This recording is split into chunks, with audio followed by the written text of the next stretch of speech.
दिन है और मन में संवेदना उठती है। हमारे साहित्य गुरु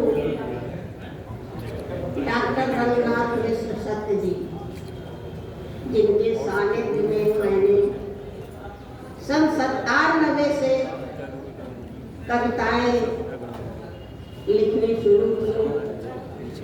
हालांकि कविताएं में तो सन 80 से ही मेरी कविताएं शुरू हो गई थी और प्रकाशित भी हो रही थी।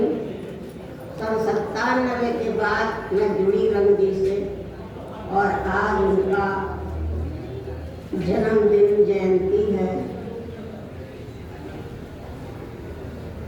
बहुत ही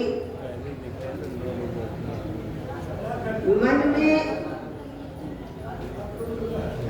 उनके प्रति बहुत प्यार, आशीर्वाद, बहुत ही हमारे परिवार से एक मेरे परिवार ही वो थे, बड़े भाई के रूप में। मैं उन्हें हमेशा बड़ा भाई ही कहती थी, भाई साहब ही कहती थी, मैंने कभी नाम नहीं लिया था।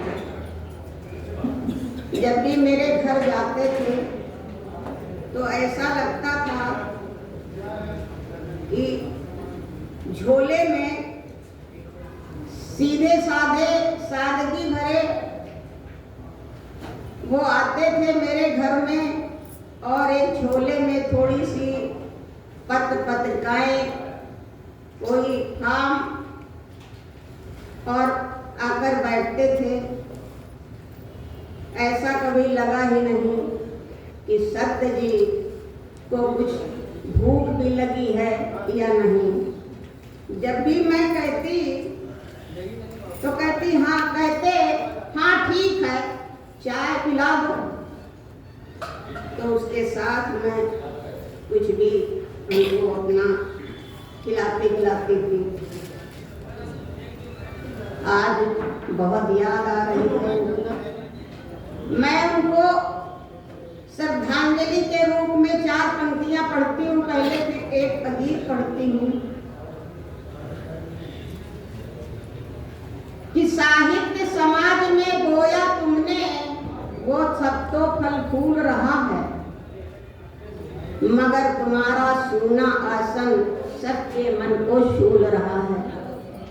साहित्य समाज में बोया तुमने, वो सब तो फल फूल रहा है, मगर तुम्हारा सूना आसन सबके मन को शूल रहा है।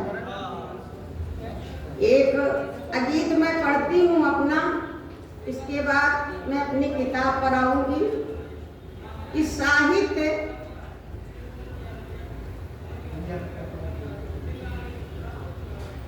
सत्य की अगीत विधा है महान, आए जो आलोचक बनकर करता नित सम्मान, सत्य की अगीत विधा है महान। सत्य के सानिध्य जो आया वो भी हुआ विद्वान, अगीत की विधा है महान। और विजय पताका सत्य की नवसृजन अगीत के शिष्य सब करते ज्ञान बखान, सत्य की अगीत विधा है महान। नवसृजन और अगीत से हम लोग जुड़े हुए हैं। सब मेरी एक संस्था है और नवसृजन अगीत के शिष्य सब करते ज्ञान बखान, सत्य की अगीत विधा है महान। और विजय पताका सत्य की उड़ती जाए उड़ान, सत्य की अगीत विधा है महान। ऐसा कोई शिष्य नहीं जो पाया ना सम्मान, सत्य जी के समय में जो भी आता था उसको वो सम्मानित करते थे। और वो आज भी परंपरा चल रही है कि ऐसा कोई शिष्य नहीं जो पाया ना सम्मान, सत्य की अगीत विधा है महान। और आज जयंती सत्य की, शत शत उन्हें नमन। आज जयंती सत्य की, शत शत उन्हें नमन। जहाँ कहीं से देखते खुश रचना भगवान, सत्य की अजीब विधा है महान। जहाँ कहीं से देखते रचना कुछ भगवान, सत्य की अजीब विधा है महान, सत्य की अजीब विधा है महान। मेरे सत्य जी बहुत याद आते हैं और ये मेरी गुनगुनी धूप आज जिस मंच के हस्तियों के करकमलों से लोकार्पित हुई है, मेरा सौभाग्य और मेरी इस पुस्तक का भी सौभाग्य है। उनके अनमोल कर कमलों से इसका लोकार्पण हुआ है। वास्तव में बहुत कुछ कहा गया है मेरी किताब पर और अभी थोड़ा बहुत सब लोग बोलेंगे भी। एक गृहिणी भरे पूरे परिवार में कैसे लिखती है, बड़ा ही जटिल होता है। उसको कैसे समय मिलता है, कैसे वो लिखती है, पढ़ती है, परिवार का पालन पोषण लालन पालन उसकी देखभाल करते हुए भी। लेकिन मेरे साथ ऐसा नहीं हुआ। मैं सारी जिम्मेदारियां निभाते हुए अपने समय से समय निकाल कर इसको मैंने रचनाएं की।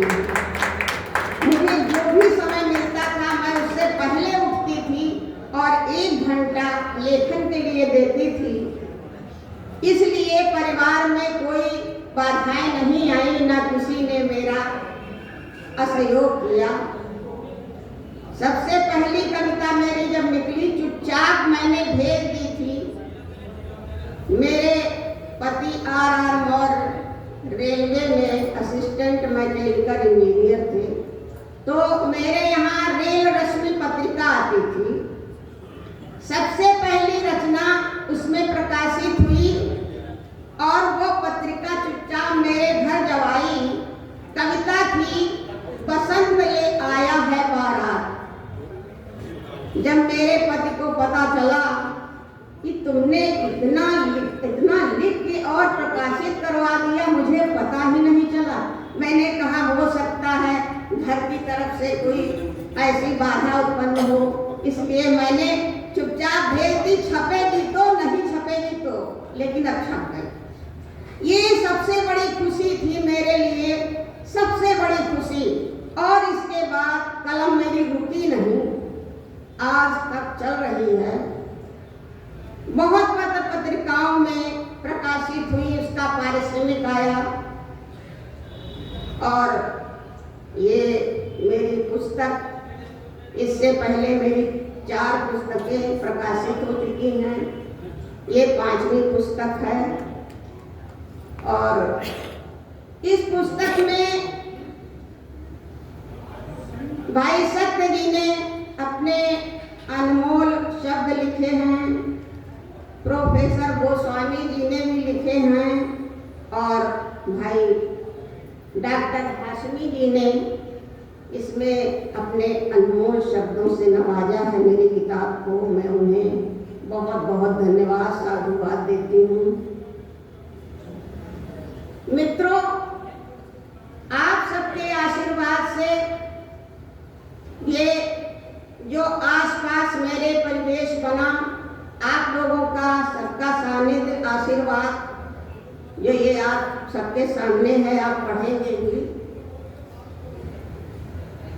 एक गृहिणी वास्तव में जो कुछ लिखती है उसके साथ बड़ी संघर्ष होते हैं, ऐसे पुरुष के साथ नहीं होते। क्योंकि पुरुष जो होता है उसकी पत्नियां उसको खिलाती पिलाती रहती हैं, वो जो चाहे करे। चाहे तो वो हिमालय पर्वत भी तोड़ सकता है, लेकिन एक पत्नी के लिए, एक गृहिणी के लिए थोड़ा मुश्किल होता है। अब ये रचनाएं मैं कैसे लिखती थी शुरू में, कि सब कुछ करते हुए कुछ ईश्वर की कृपा थी। जो पंक्तियां मेरे अंदर आती थी, एक बच्चे छोटे छोटे हमारे थे, पढ़ते थे, उनकी छोटी पेंसिल होती थी। पहले पेंसिल से ही लिखते थे बच्चे, अब पेन आ गया है, तो उसकी उसकी छोटी पेंसिल बचती थी, उसको मैं एक पेन के कैप में लगा के, अरे एक उनका रद्दी कागज जो रफ होता था उसको पीछे में टांग देती थी, और जो भी मुझे याद आता था वो उस पे दौड़ के लिख लेती थी। रात हुई दिन हुआ, मतलब एक जुनून था लिखने का, इतना अपने पे आत्मविश्वास था कि मैं भी कुछ कर सकती हूँ। और ये 5वीं पुस्तक है। अभी बहुत कुछ लिखा रखा है, गजल का संग्रह अष्ट ही इष्ट है, 400 हाइकू हैं। और इस पुस्तक में मैंने कैसे लिखा है, ये मैं एक कविता स्वयं पढ़ के सुनाती हूँ। कि रोटियां सेकते सब्जियां काटते, मेरी कविता बनी है वसन छांटते। रोटियां सेकते सब्जियां काटते, मेरी कविता बनी है वसन छांटते। रात सपना हुआ स्वप्न कविता बनी, देखते देखते बूंद सरिता बनी। रात सपना हुआ स्वप्न कविता बनी, देखते देखते बूंद सरिता बनी। रात बीती सुबह जब हुई रोशनी, रात बीती सुबह जब हुई रोशनी। मैं कोरा कागज नहाया मेरी लेखनी, रात बीती सुबह जब हुई रोशनी। कोरा कागज नहाया मेरी लेखनी। मन इस तरह मेरी कविताएं बनती रही, मंच पर आगे पीछे उतरती रही। इस तरह मेरी कविताएं बनती रही, मंच पर आगे पीछे उतरती रही।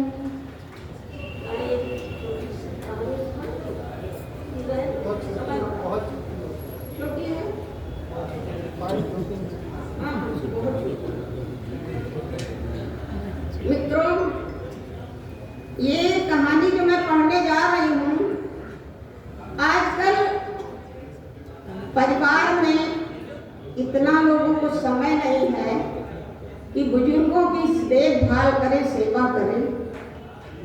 उनको या तो घर से निकाला जा रहा है, वृद्धाश्रम भेजा जा रहा है, या वो घर में एक कोने में पड़े हुए हैं। उस पर मैंने एक कहानी ये लिखी है, छोटी है, घर से बेघर। और ऐसे इंसान को कहते हैं कि जब बच्चे को माता पिता छोड़ देते तो अनाथ हो जाता है, लेकिन जब बुजुर्ग को छोड़ देते हैं बच्चे तो वो भी अनाथ हो जाता है। वो अपने को अनाथ ही समझता है, कहाँ जाए, क्या करे, जिसके पास आए नहीं। तो उस पर एक कहानी मैंने लिखी है, घर से बेघर। उस समय कोई भी सहारा उनको मिल जाता है, चाहे कोई भी हो, वो अपना लेते हैं उसको। जंगल के किनारे एक दरख्त के नीचे बैठे बुजुर्ग अपने दोनों हाथ ऊपर उठाकर बच्चों के लिए दुआ मांग रहे थे।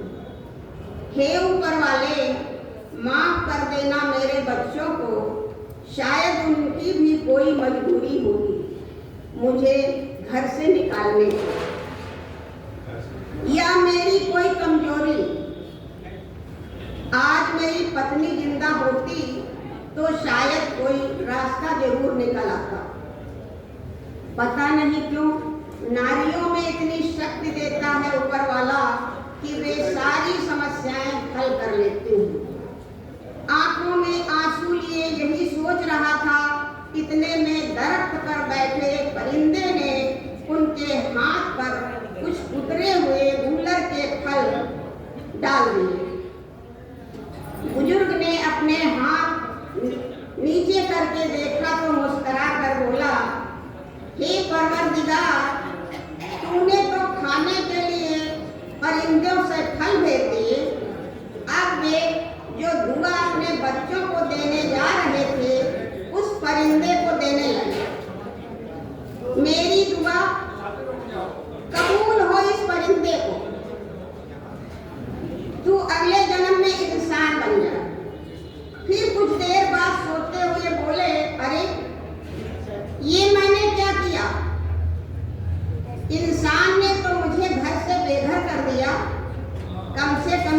बंदे ने खाने को तो दिया। धीरे धीरे शाम होने लगी थी। रामलाल आंख बंद किए बैठा था। इतने में कुछ खरखराने की आवाज पर उसने आंख खोली तो पास में एक चरवाहा कह रहा था, बाबा अब सांझ हो रही है, घर चले जाओ, वरना यहाँ जंगली जानवर तुम पर हमला कर देंगे। बेटा कहाँ जाएंगे? मेरा तो कोई इस दुनिया में है ही नहीं। निवाले के लिए घर से बेघर हो गया। यदि इस शरीर का कोई जानवर निवाला बना लेता है तो इससे बेहतर और क्या हो सकता है? तुम कहाँ के रहने वाले हो? चरवाहा बोला, बेटा अब तो बस ईश्वर के घर ही जाना है। अच्छा चलो बाबा, हम अपने घर ले चलते हैं। यहीं पास में मेरा टूटा फूटा घर है। नहीं तुम जाओ, हम अभी चले जाएंगे। रामलाल को भूख लग रही थी। उसने याद आया, अंगोछे में रखे गूलर निकाल कर खाने लगा। अंधेरा गहराने लगा था। अभी वह उठने ही जा रहा था कि एक बूढ़ी औरत सिर पर लकड़ियों का गट्ठर लिए पास आई और बोली, अरे तुम्हारे घर वालों को फिक्र हो रही होगी, तुम यहाँ बैठे हो, चलो उठो, मैं सहारा देती हूँ। दोनों चलने लगे। करीब 8-10 फरलांग बाद वो बूढ़ी औरत फिर उठकर बोली, कौन से गांव जाना है तुम्हें? पता नहीं। बुजुर्ग बोला, अच्छा रात ज्यादा हो गई है, आज मेरे यहाँ ही गुजर बसर कर लो। कल प्रधान के यहाँ के आदमियों से कहकर तुम्हारे घर भिजवा देंगे। क्या कहकर वह बूढ़ी औरत ने छोटी कोठरी के बाहर दालान में रामलाल के लिए चारपाई बिछा दी। सुबह उस बूढ़ी ने चूल्हा जलाकर कुछ पकाया और रामलाल के आगे रखकर बोली, लो खा लो, भूखे होगे, मगर तुम तो हिंदू लगते हो। वह बोली, मगर तुम तो हिंदू लगते हो, मेरे हाथों का बनाया न खाओगे। मैं अभी प्रधान के घर जाकर कुछ भिजवाती हूँ। यह सुनकर रामलाल जोर जोर से रोकर कहने लगा, बहन जहाँ प्रेम होता है वहाँ हिंदू मुसलमान नहीं होता। वह बोला, बहन जहाँ प्रेम होता है वहाँ हिंदू मुसलमान नहीं होता, सिर्फ इंसान होता है। इस बूढ़े लाचार को और क्या चाहिए? या अल्लाह बहुत नेक इंसान मालूम पड़ते हो। घर कहाँ है तुम्हारा? बहन अब तो जो रोटी दे दे वही घर है। तो फिर तुम्हें एतराज ना हो तो मेरे घर ही रुक जाओ।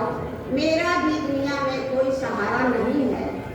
इस तरह दुनिया में हम एक दूसरे का सहारा बनकर जी लेंगे।